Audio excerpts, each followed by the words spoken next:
আসসালামু আলাইকুম এভরিওয়ান। আশা করি সবাই ভালো আছেন। আমিও আলহামদুলিল্লাহ ভালো আছি। নতুন আরেকটি রেসিপি নিয়ে হাজির হলাম। আশা করি রেসিপিটি ভালো লাগবে। প্রতিদিন যখন মাছ মাংস খেতে খেতে আমরা বোরিং হয়ে যাই, তখন কিন্তু এরকম করে ডিম দিয়ে লাউ দিয়ে খুব মজা করে একটি তরকারি করে খাওয়া যায়। এটা কিন্তু খেতে অনেক বেশি ভালো লাগে। আমার বাসার সবাই অনেক বেশি পছন্দ করে। তো আমি প্রথমেই একটা মশলা বানিয়ে নিব। তার জন্য আমি একটা প্যানে পর্যাপ্ত পরিমাণ তেল দিয়ে সেটার মধ্যে হাফ কাপ পেঁয়াজ কুচি আর দিয়ে দিলাম 2টা রসুন কুচি করে। এখন এগুলোকে আমি নেড়েচেড়ে একটু ভেজে নিব।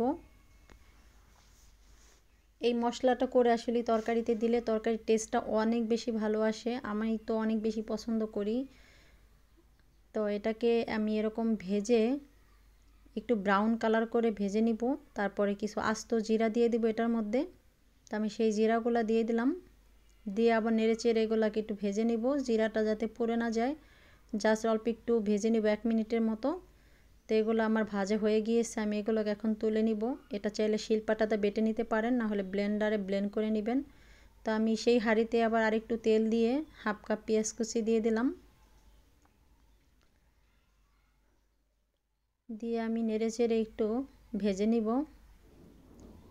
তো এই যে কিছুটা ভাজার পর আমি অল্প একটু পানি দিয়ে দিলাম যাতে মশলাগুলো পুড়ে না যায়। এখন আমি এটার মধ্যে মশলা অ্যাড করে দিব। তা আমি প্রথমেই ধনিয়ার গুঁড়া দিয়ে দিলাম 1 টেবিল চামচ, জিরার গুঁড়া দিয়ে দিলাম 1 টেবিল চামচ, আর দিয়ে দিলাম হলুদের গুঁড়া 1.5 টেবিল চামচ। এখন দিয়ে দিলাম হাফ টেবিল চামচের মতো মরিচের গুঁড়া, কারণ আমি কাঁচা মরিচ বেশি করে দিব, এই জন্য লাল মরিচের গুঁড়াটা কমিয়ে দিলাম। 1 টেবিল চামচ দিয়ে দিলাম লবণ। তো দিয়ে আমি এখন সব কিছু নেড়েচেড়ে মিশিয়ে এই মশলাগুলোকে আমি ভেজে নিব। খুব সুন্দর করে মশলাগুলোকে কষিয়ে নিতে হবে। এই যে আমার মশলাগুলো দেখতেই পাচ্ছেন উপরে তেল চলে আসছে, কষানো হয়ে গিয়েছে।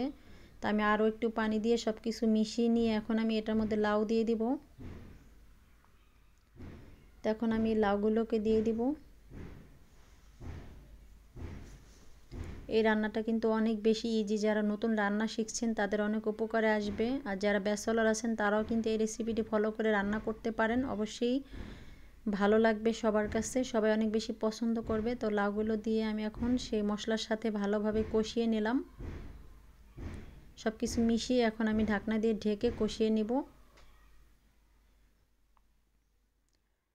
তো মিনিট 2 পর আমি আবার ঢাকনাটা খুলে আর একটু নেড়েচেড়ে মিশিয়ে নিব।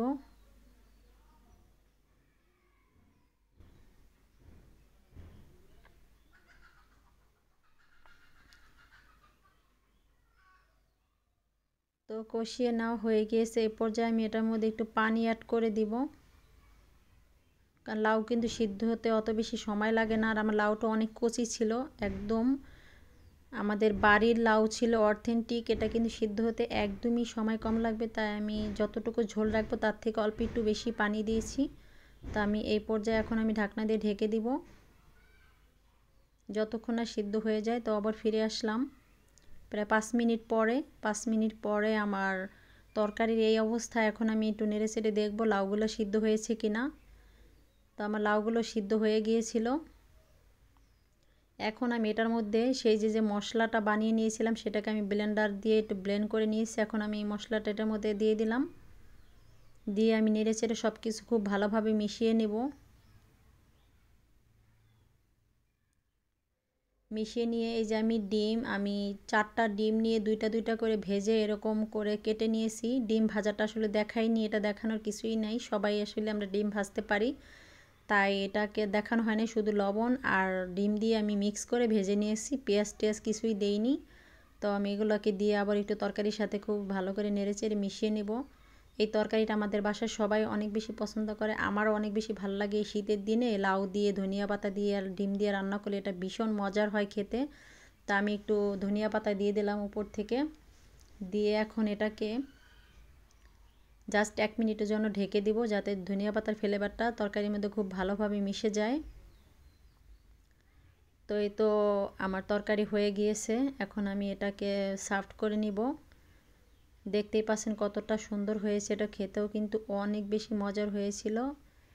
অবশ্যই বাসায় রান্না করবেন, আর যারা রান্না করে খান তারা তো জানেনই এটার মজাটা কেমন। তাই এটা আমি সার্ভ করে নিয়েছি। এটা কিন্তু খেতে অসাধারণ লাগে, দেখতেও খুবই সুন্দর হয়েছে। আমার বাসার সবাই তো চেটে পুটে খেয়েছে। তো কেমন লাগলো রেসিপিটি অবশ্যই কমেন্ট করে জানাবেন। ভালো লাগলে ফ্রেন্ডদের মধ্যে শেয়ার করবেন। আর যারা এখন আমার চ্যানেলটি সাবস্ক্রাইব করেননি তারা সাবস্ক্রাইব করে অবশ্যই আমার পাশে থাকবেন। আল্লাহ হাফেজ।